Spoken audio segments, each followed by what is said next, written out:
lives of his nephew's snobbish family and the men at the tent camp where he lives. After spending 2 days and his last paycheck on a bus from the prairies to the Jersey Shore, Harry is down to a couple of bucks and some change. He can't work with a broken leg, so the tools in his duffel bag are of no use, but he's smiling because he's got a feeling the newspaper clip in his pocket will change his life.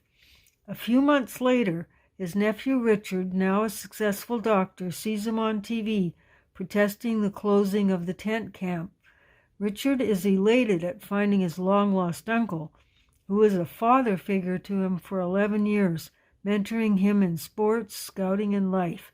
Despite warnings from his wife, quote, "I don't feel comfortable having a homeless stranger in my house." And Harry, quote, "I ain't gonna fit in with the Snobsville crowd. It'll be a case of the snobs versus the slob." Richard brings him home anyway. Richard's enthusiastic introduction falls flat. The family's not thrilled at seeing and smelling the scruffy intruder. Cassandra, the single-parent wife, and 10-year-old Barrington view Harry as a rival for the overworked doctor's attention. Timid 7-year-old Jennifer hides behind her big brother. The next morning finds the cheerful, showered Harry stretching and scratching his chest as he comes down for breakfast, much to the disgust of Barrington, who views him like he would a zoo creature. Harry instantly alienates Cassandra, who is pinch-hitting for Katrina, the housekeeper, when he tells her that what she calls toast is really warm bread. Then he bangs his fist on the table to make a point and spills his coffee. His quick attempt to wipe it up with the sleeve of his shirt is not lost on the kids, who shake their heads in disbelief.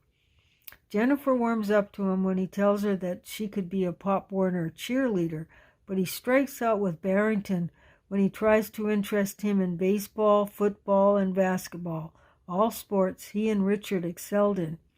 The subject of camping was met with the same rejection.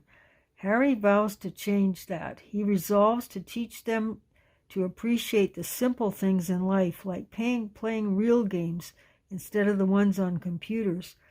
Later, when he's alone with the overprotected Jennifer, he tells her that he'll make sure that she'll be able to do things like other kids. The arrival of William, Cassandra's wealthy father, is a game changer for her. He and Harry recognize each other as best buddies from Eagle Corps Scout Camp.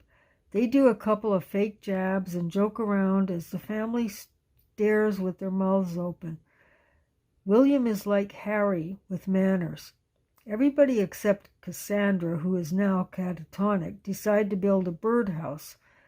Harry's adept way of partnering Barrington with his father solidifies their relationship, giving the boy a respect for the skills he learned at Harry's hand. When he asks Harry how he got his knowledge, Richard informs him that Harry can put a house together from the ground up. The next day, when Harry and the kids put the birdhouse up and even take a selfie to send to Richard, Harry feels like he's finally fitting in. A couple of days later, Barrington convinces his mother to take him for his karate advancement trials, even though it's been snowing all day. Harry is left home with Jennifer because she's sneezing and coughing. He decides the best thing for a cold is to blow it out with some fresh air. He takes her out to make snow angels. She's nervous at first because she's never allowed out in the snow, but she soon has the time of her life making angels, all the while sneezing and coughing. A passing neighbor sees Harry push her backwards, and the police take Harry in for questioning when he trips the alarm trying to get his ID. A snow-caked, feverish, shivering Jennifer collapses at the police station.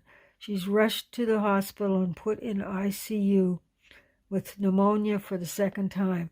A remorseful Harry shows up at her bedside and begs the now hostile Cassandra for forgiveness. Will Harry be forgiven? The story doesn't stop here. The men at the camp have an eviction notice, but with Harry's help and a deal with a surprise benefactor, they are on their way to becoming independent. Harry started out as a play.